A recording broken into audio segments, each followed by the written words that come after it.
अब बात कर लेते हैं सबसे पहले बिहार की, जहां पर आपको बता दें कि बीसी और ईबीसी योजनाओं का शिलान्यास किया है मुख्यमंत्री नीतीश कुमार ने। कुमार पुडुलकट्टी जी, मुख्यमंत्री के ओएसडी श्री गोपाल सिंह जी और वीडियो कॉन्फ्रेंसिंग के माध्यम से जुड़े हुए सभी जिलाधिकारीगण, अन्य अधिकारीगण, विशिष्ट अतिथिगण, प्रिंट एवं इलेक्ट्रॉनिक मीडिया के पत्रकार मित्रों, छायाकार बंधुओं और इस कार्यक्रम में उपस्थित छात्र छात्राएं, बहनों एवं भाइयों, आज के इस विशिष्ट कार्यक्रम के लिए और जो कुछ भी बातें जो पंकज। और चलिए अब रुक करते हैं शहर शहर फैल रही नफरत का, क्योंकि ये नफरत का जहर जो है वो इतना घुल गया है कि कोई सा दिन नहीं जा रहा जब से नुपुर शर्मा का बयान आया उसके बाद विवाद जो है वो थमने का नाम नहीं ले रहा है। कहीं पर किसी को धमकियां दी जा रही है, कहीं पर चाकू से हमला किया जा रहा है। तो क्या है ये पूरी घटनाएं, सब आपको बताएंगे। तो फिलहाल बात अगले कुछ मिनट तक नुपुर शर्मा की।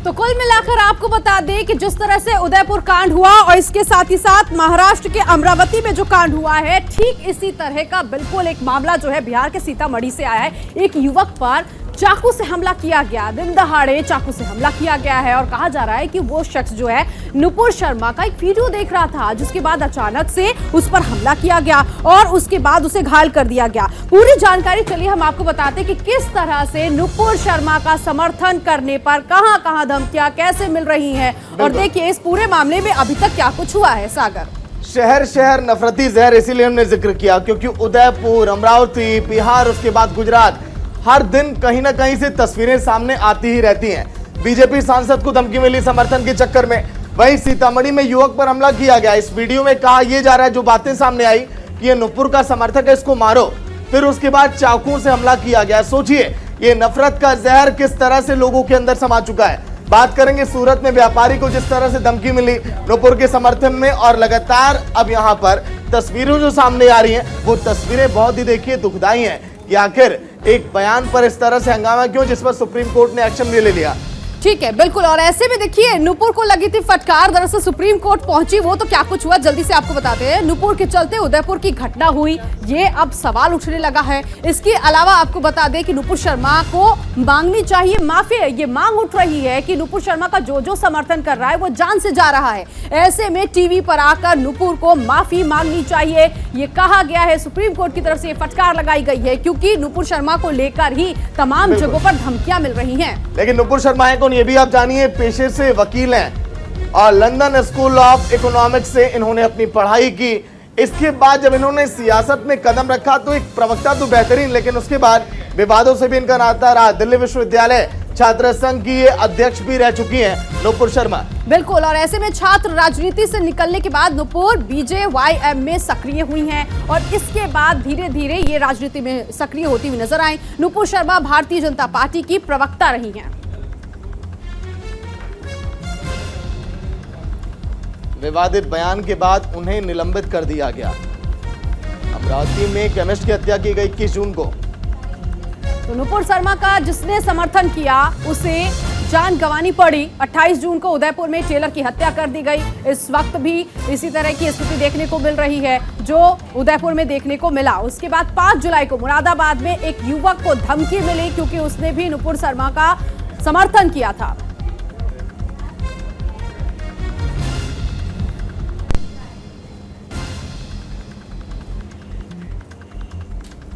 इस खबर पर ज्यादा बातचीत के लिए आइए सीधा रुख करेंगे हमारे सहयोगी संजीव राय का।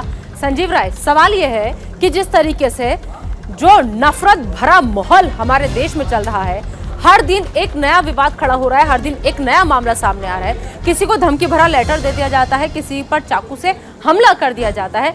आखिर ये नफरती माहौल जो है, इससे हमारे देश को छुटकारा कैसे मिलेगा? कैसे समाधान इस बात का निकाला जाए कि ये देश हम सबका है, प्यार और मोहब्बत से हम सबको रहना है?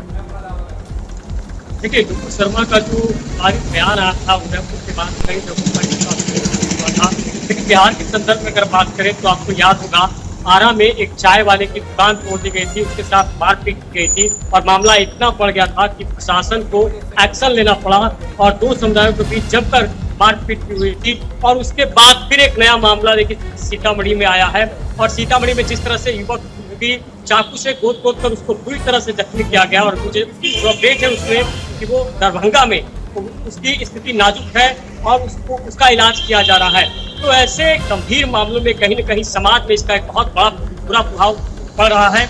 और जिस तरह से सीतामढ़ी का मामला है उसमें जो जानकारी आई है कि जिस युवक को मारा गया है वो युवक सिर्फ जाकर दुकान पर कुछ खरीद रहा था, उसी समय 5 लोग आते हैं और उसके ऊपर एक पर एक जो है चाकुओं से उस पर हमला होता है और उसके बाद वहां से चले जाते हैं। तो सिर्फ गलती उसकी इतनी है कि नुपुर शर्मा का वो जो बयान था या कुछ वो देख रहा था या पढ़ रहा था और ऐसे में कुछ ऐसे में संजीव मुझे ये बताइए कि इस पूरे मामले में पुलिस क्या कह रही है? क्या पुलिस की तरफ से भी यही कहना है कि नुपुर शर्मा का वीडियो देखने के बाद उस शख्स पर चाकू से हमला किया गया?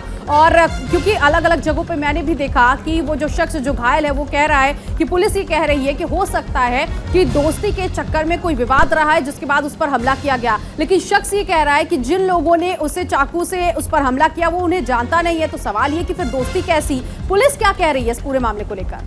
देखिए पुलिस इस पूरे मामले में 5 लोगों को अभियुक्त बनाई है जिसमें 2 लोगों की गिरफ्तारी हुई। उसके अलावा उसका जो भाई है जिसे चाकू मारा गया उसके भाई का जो बयान है उसमें उसने कहा है कि मेरे भाई के साथ इस तरह का वाक़या हुआ है।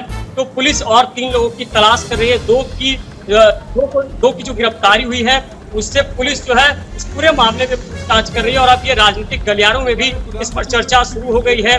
जेडीयू की बात करें, बीजेपी की बात करें, हालांकि सब लोगों ने इसकी एक तरह से कहे तो इसको कहा है कि ये बिल्कुल गलत है, ऐसा नहीं होना चाहिए। लेकिन सीतामढ़ी के मामले में जो आपने सवाल किया कि पुलिस अभी तक क्या कुछ कही है, तो पुलिस की तरफ से अभी कुछ इस पूरे मामले में साफ नहीं किया गया है कि क्या ये नुपुर शर्मा के मामले में ये सारी वाकया हुई है या फिर कोई और मामला था। फिलहाल पुलिस इन्वेस्टिगेशन जारी है। 2 लोगों की गिरफ्तारी हुई है इसमें और जब तक पूरी पूछताछ नहीं होती है कुछ भी मामला अभी सामने नहीं आ पाया है। और जिस युवक को चाकू लगा है वो बेहद ही गंभीर है।